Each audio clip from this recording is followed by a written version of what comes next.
Situasi politik di Madagaskar kian genting. Satuan militer elit dan pasukan gendarmeri atau polisi militer kini lebih memihak demonstran muda yang memimpin gelombang protes anti pemerintah. Presiden Andry Rajoelina menuding ada upaya perebutan kekuasaan secara ilegal dan menyebut situasi ini sebagai ancaman terhadap konstitusi nasional. Meski begitu, hingga Minggu 12 Oktober 2025, keberadaan Presiden Rajoelina belum diketahui publik. Banyak warga meyakini ia bersembunyi atau meninggalkan negara di tengah meningkatnya gejolak politik. Demonstrasi besar-besaran di Madagaskar yang dimulai pada 25 September 2025 awalnya menyoroti krisis air dan listrik. Namun dengan cepat berubah menjadi gelombang protes yang menuntut Rajoelina mundur dan meminta reformasi total pemerintahan. Pasukan paramiliter Gendarmerie Nasionale mengakui ada kesalahan dan kekerasan berlebihan dalam menangani unjuk rasa sebelumnya.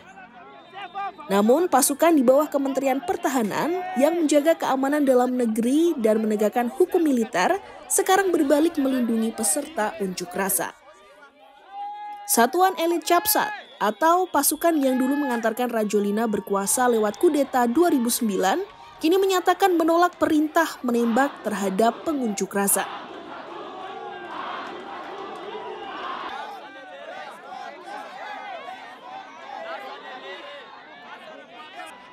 Sehari kemudian mereka masuk ke pusat kota Antananarivo dan disambut ribuan demonstran dengan sorak-sorai.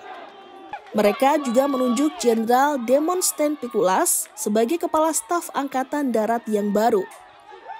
Langkah serupa diambil oleh Gendarmerie Nasionale yang kini menyatakan berdiri di sisi rakyat dan menolak menggunakan kekerasan terhadap demonstran.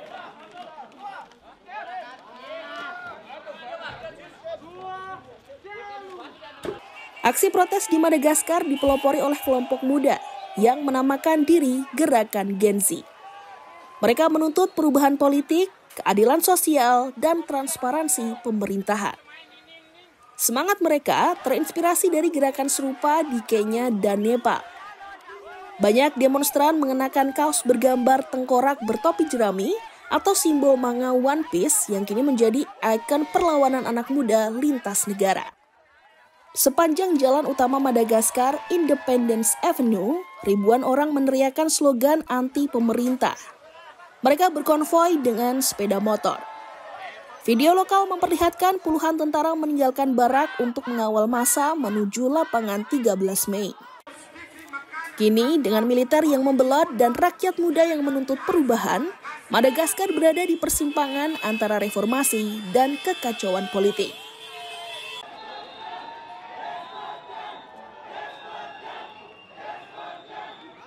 Sementara itu menanggapi isu dirinya kabur, Presiden Rajoelina dalam pernyataan resmi menegaskan masih berada di dalam negeri dan menyerukan dialog nasional sebagai jalan keluar.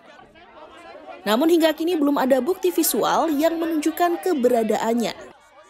Sementara itu dua tokoh lingkar dalam istana yakni mantan Perdana Menteri Christian Say dan pengusaha Naminiania Ravatomanga dilaporkan terbang ke Mauritius menggunakan jet pribadi. Meski begitu, pemerintah membantah kabar tersebut dan menyatakan bahwa pemerintahan tetap solid.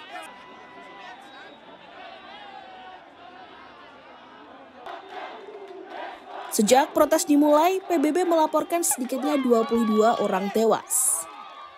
Sebagian akibat tindakan aparat, sebagian lain karena kekerasan dan penjarahan. Namun pemerintah Madagaskar membantah angka itu. Mereka menyebut hanya 12 korban tewas, semuanya adalah penjara dan perusak fasilitas umum.